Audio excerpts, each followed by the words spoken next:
the History Channel original podcast. History This Week, December 1st, 1564. I'm Sally Helm. 4 Spanish vessels in the middle of the Pacific. They left a secret port in Mexico about 2 weeks ago. Their goal? To sail across this vast ocean and back. It's never been done before. If these ships succeed, they'll open up a new trade and travel route that will change the relationships among many countries on Earth. And they'll give Spain an edge in a long-running, high-stakes competition with its chief colonial rival, Portugal. For a few days now, the smallest of the 4 ships has been at the front of the pack, the San Lucas.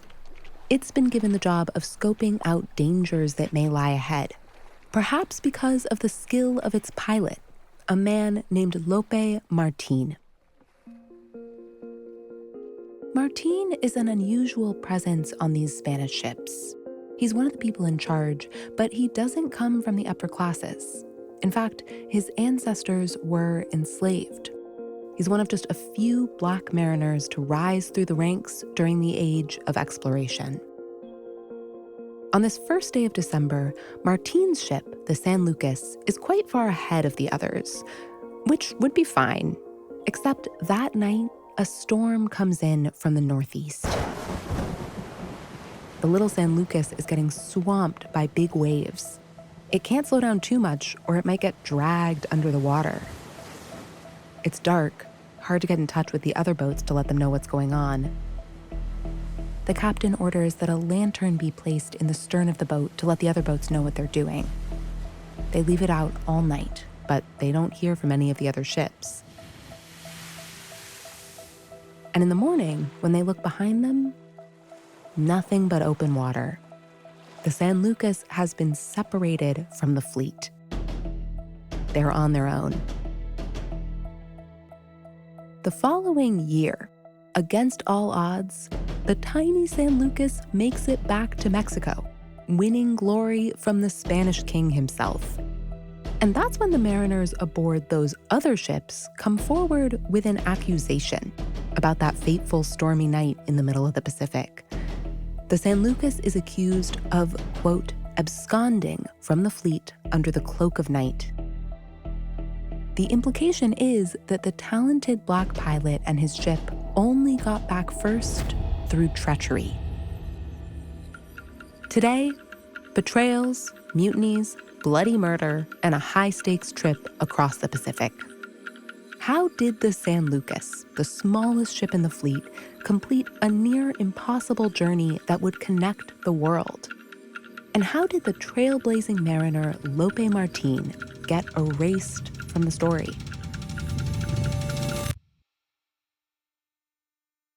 Professor Andrés Reséndez has been thinking about this pilot, Lope Martin, on and off for 20 years. He first caught a glimpse of Martin in the archives when he was working on another unrelated book. There wasn't much material, but what little I found was so intriguing to me that it had been a black pilot who had been the first to open the Pacific. Most famous explorers were white men from the upper classes with connections and resources to tap. I mean, just think about Columbus, Magellan, on and on. So to have a person of color breaking into those ranks was quite unusual. Reséndez now teaches history at UC Davis, and he's just written a whole book uncovering the story of Lope Martin and this Pacific journey. It's called Conquering the Pacific, An Unknown Mariner and the Final Great Voyage of the Age of Discovery. After years reading pilot logbooks and other contemporary accounts, Reséndez probably knows Martin's life better than anyone alive today. He was a very capable and very determined individual, as you will gather from his personal story. Martin was born on the southern coast of Portugal. His ancestors had arrived there as slaves. He was, in the parlance of the day, a mulatto. That is, a man of African descent. Martin himself was a free Afro-Portuguese man, and from a young age, He started out in the very harsh life of the sea. this region of Portugal was a maritime hub. After Columbus's voyage in 1492, both Portugal and Spain had made it their business to crisscross the globe, doing the often brutal work of colonialism, trading and pillaging, claiming lands and subjects. So there were many ships setting out from Lope Martin's hometown, bound for Africa, for the Americas. These were grueling voyages that require a lot of fresh recruits, normally taken off the streets. And so Martin must have been one of those. But he doesn't remain a lowly sailor for long. He sets his sights on something higher. He wants to become a licensed pilot. Which was a huge jump from ordinary mariner to pilot because by that era, the art of navigation, as it was called, required all these training in mathematics and cartography that only the most determined ordinary mariners would go through in order to pass these rigorous examinations. Martin wants to do his training in Seville, Spain, where lots of expeditions were setting out for the New World, no matter that he's Portuguese. He was not going to let anything get in the way of his goal. He passes himself off as a Spaniard. Lots of people knew he'd done this. It wasn't an uncommon move. And Martin passes those rigorous examinations to become a licensed pilot, one of the best. Lope Martin was so extraordinary that he was purposefully recruited for these secret, no expenses spared kind of an expedition that the Spanish crown was organizing. This opportunity comes up sometime after he finishes his training. No expenses spared, top secret. Why is it secret? Because Spain does not want Portugal to know about this. These countries are the two maritime superpowers of the age, and they'd made an agreement just after Columbus's expedition. They'd had the Pope essentially draw a line down the center of the Atlantic Ocean. Spain can claim lands on the left, that includes most of the Americas, and Portugal can claim lands on the right, Western Africa, Southeast Asia, a chunk of Brazil. For the two superpowers, this was the ultimate win-win agreement. And of course, everybody else would have objected, but everybody else was not a part of the treaty, so they were not included. Yes, there are some issues with this Spain and Portugal each get half the world plan. Most importantly, that the rest of the world does not necessarily want to be claimed. And for another thing, the world is, in fact, round, which means that Portugal and Spain are basically circling it in opposite directions, claiming and conquering as they go. But now Spain has a problem.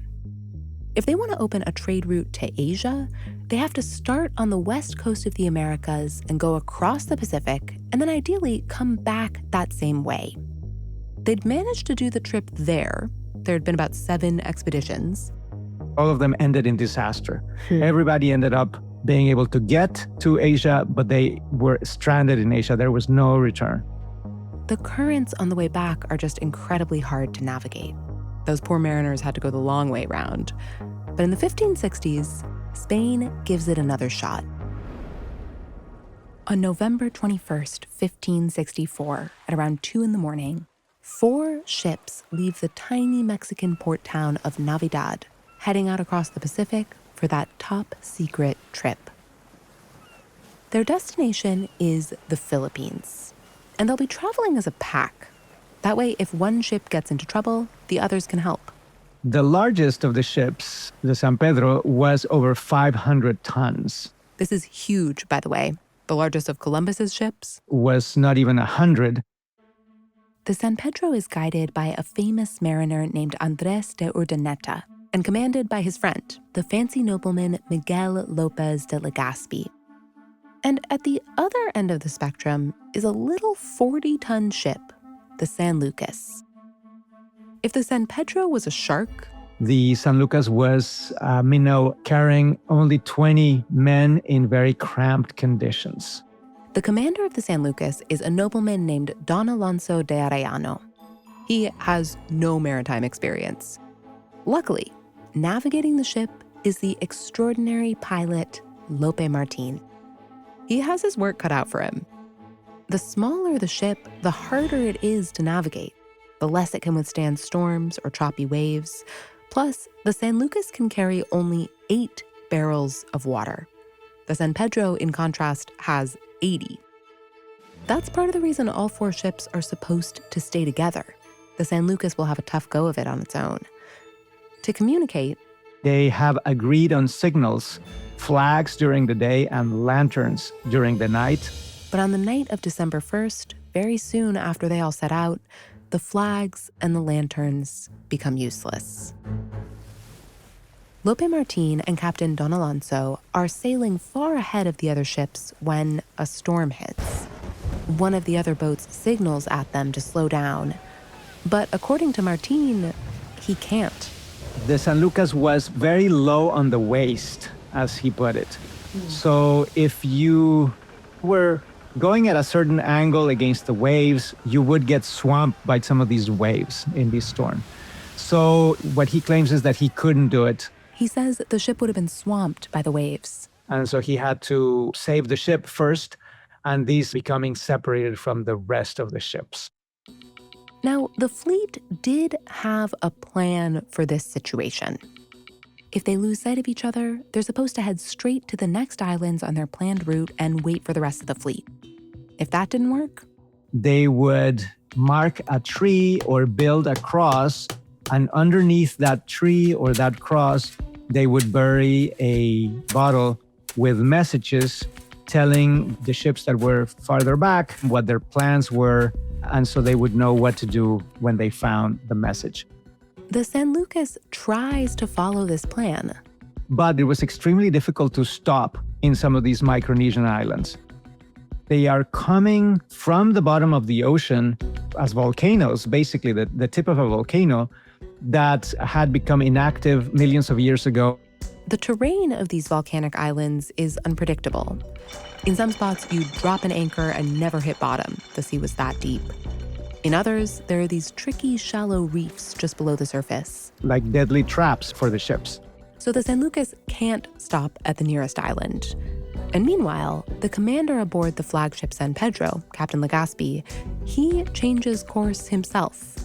He decides the rest of the fleet should make a pit stop in Guam and claim it as a Spanish colony. The San Lucas has no way of knowing where they've gone, thus making the separation completely permanent. Martin's ship continues on with the initial plan and eventually arrives safely in the Philippines. There, they mark trees with crosses and bury notes for the fleet, and then they wait. At first, they're trading with the Filipino islanders, and relations are fairly good. But remember, the San Lucas is small. They don't have a lot of provisions. And eventually, they run out of goods to offer. They went from being celebrated guests engaged in a profitable trade to guests who had outlived their welcome to probably hostiles by the end. So by the end of the month, the people of the San Lucas were fearing an imminent attack. The San Lucas gets moving and spends a few weeks working its way through the Philippine Islands. And then it confronts a choice. The mariners can stay put and risk attack. They can go searching for the rest of the fleet, but risk using up their remaining provisions in the process.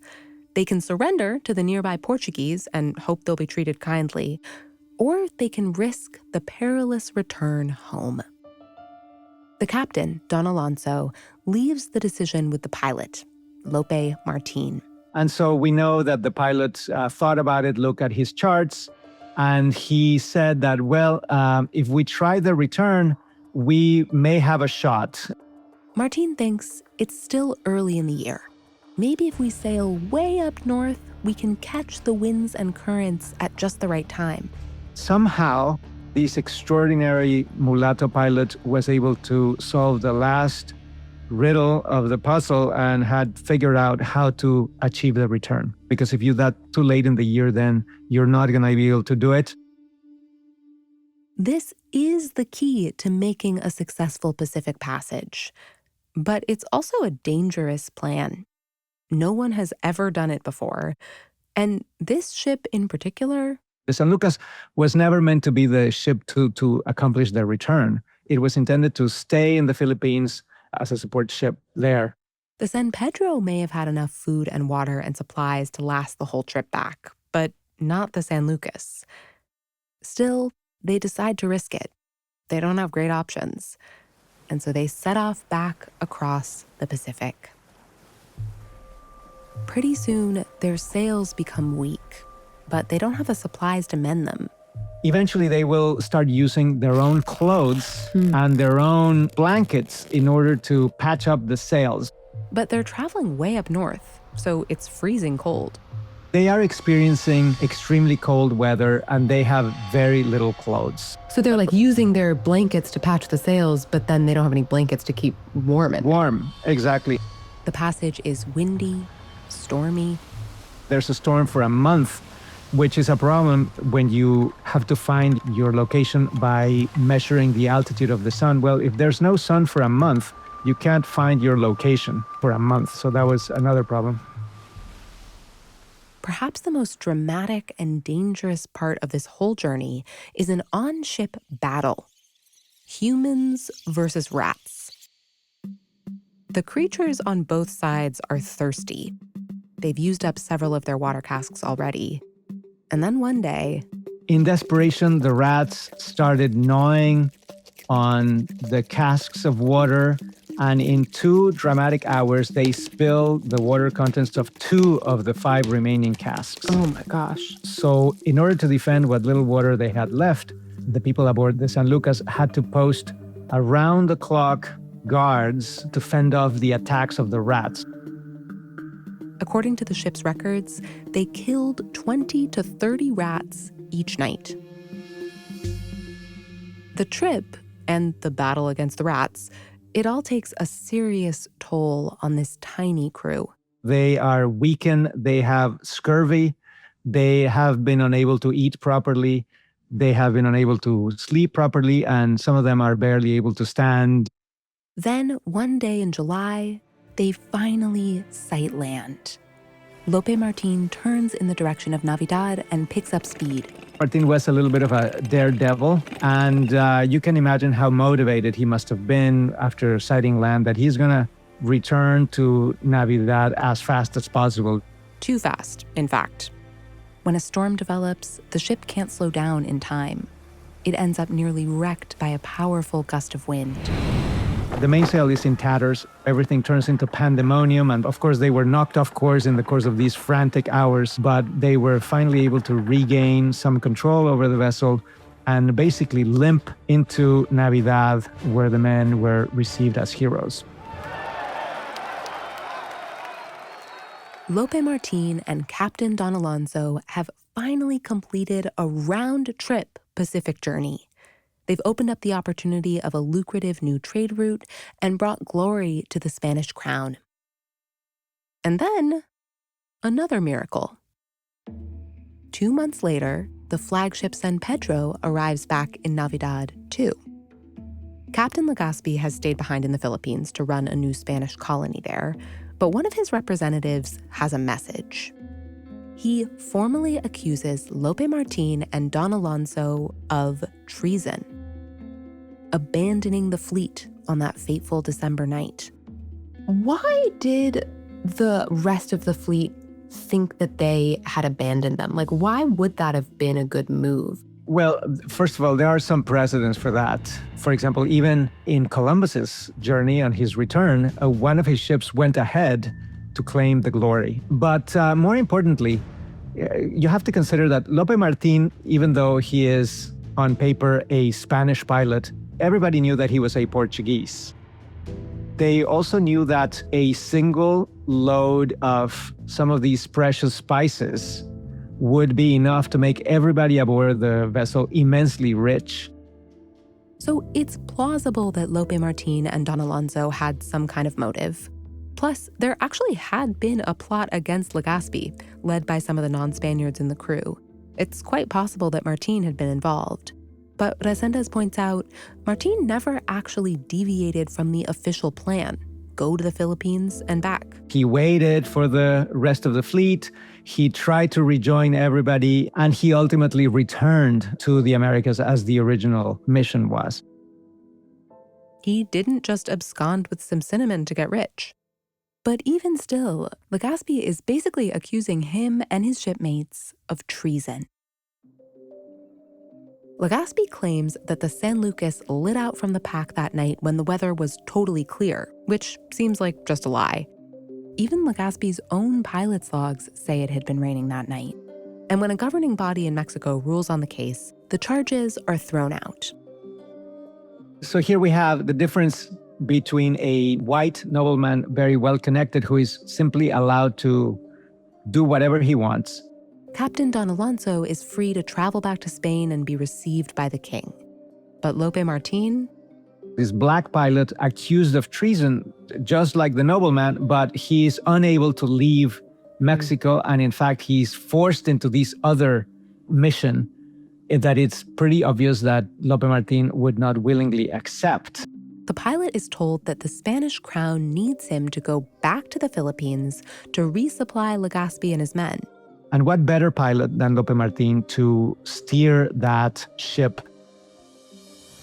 But Martin has a hunch this isn't the full story. And pretty soon, he gets proof.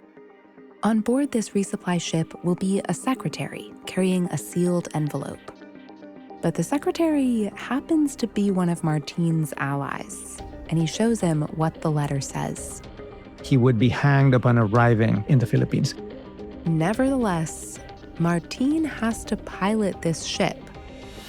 But if it's up to him, there's no way it'll reach its destination.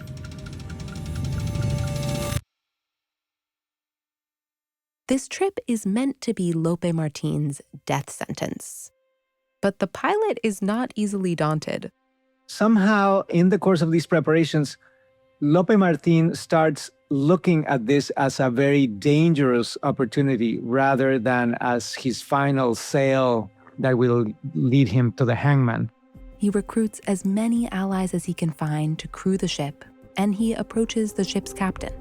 He says, "Frankly, I have no reason to go to my destination because I know I'm going to be hanged. But this is a well-supplied ship. You have a very good crew, and we can do anything. We can take you to Japan, we can take you to the Spice Islands, and we can make you super rich."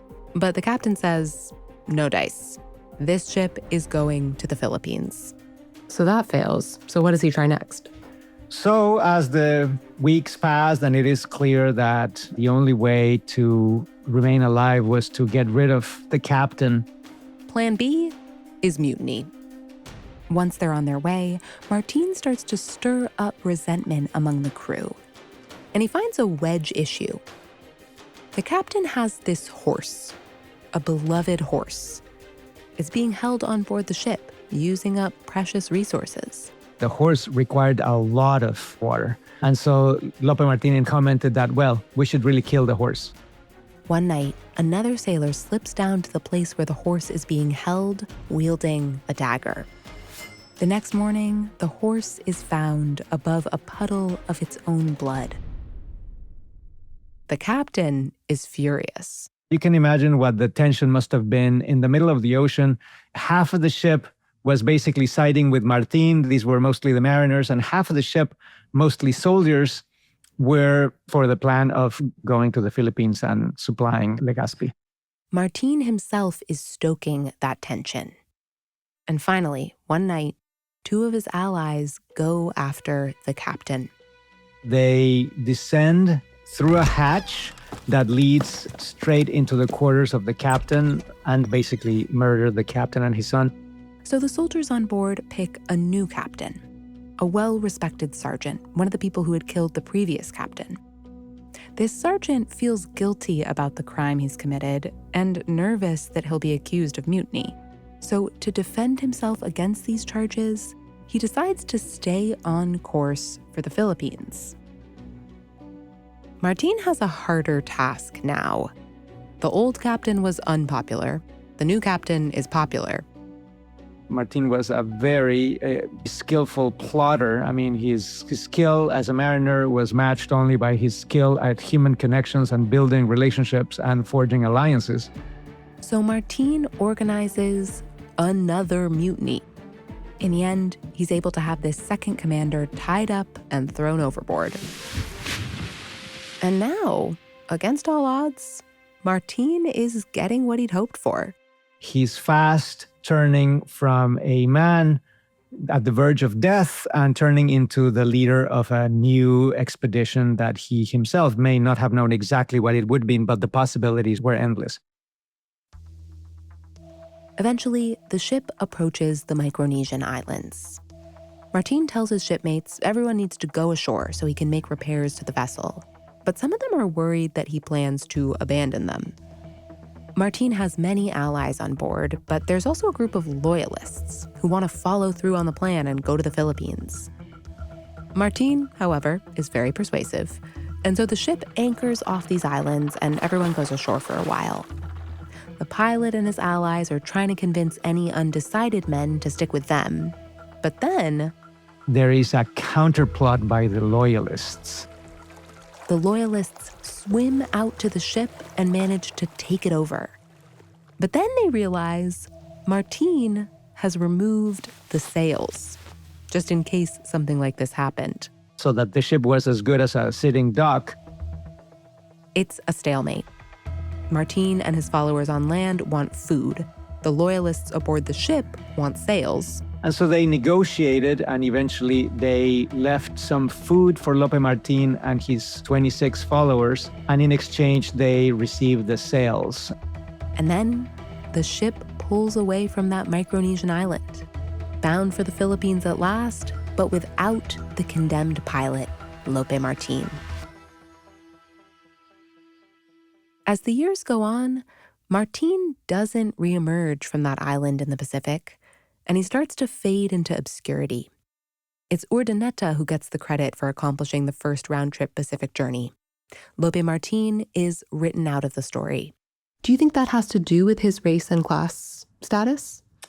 Yes, I mean, I think it's hard to believe that the color of his skin did not play a role. And it also has to do with the fact that what this expedition accomplished was not a great conquest like Columbus or Cortez or Pizarro.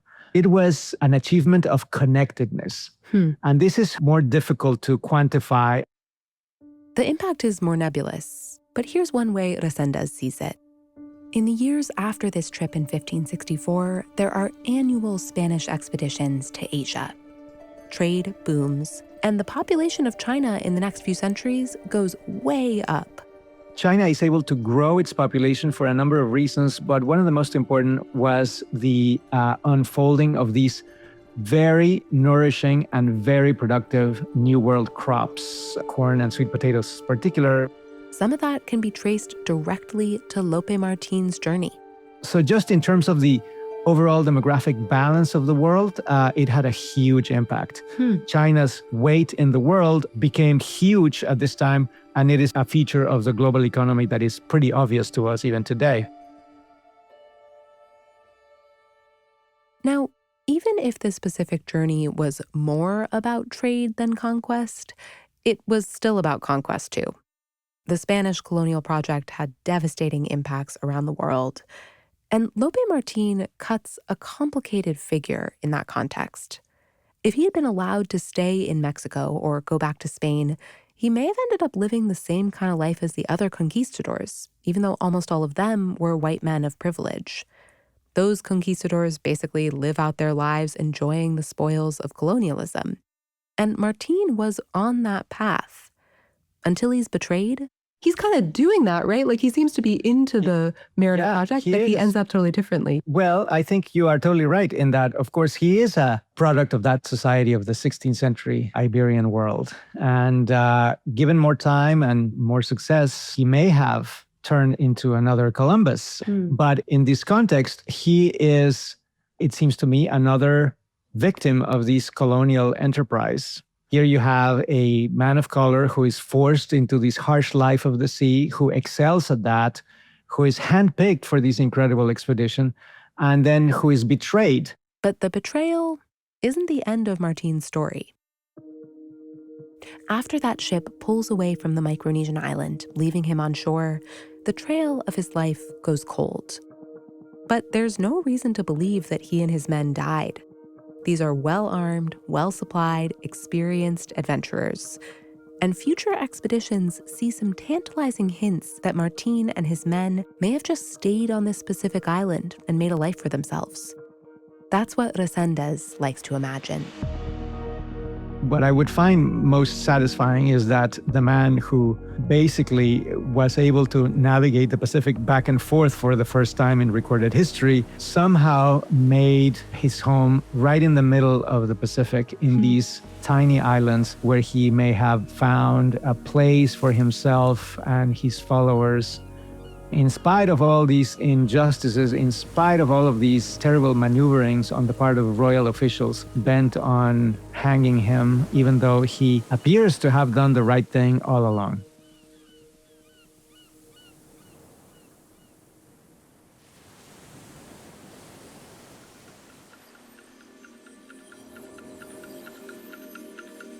Thanks for listening to History This Week. For more moments throughout history that are also worth watching, check your local TV listings to find out what's on the History Channel today. If you want to get in touch, please shoot us an email at our email address, historythisweek@history.com, or you can leave us a voicemail, 212-351-0410. Special thanks today to Andrés Reséndez. You can read the full story of this cross-Pacific journey in his book, Conquering the Pacific: An Unknown Mariner and the Final Great Voyage of the Age of Discovery. This episode was produced by Julia Press. History This Week is also produced by Julie Magruder, Ben Dickstein, and me, Sally Helm. Our editor and sound designer is Dan Rosado. Our researcher is Emma Fredericks. Our executive producers are McKamey Lynn, Jesse Katz, and Ted Butler. Don't forget to subscribe, rate, and review History This Week wherever you get your podcasts, and we will see you next week.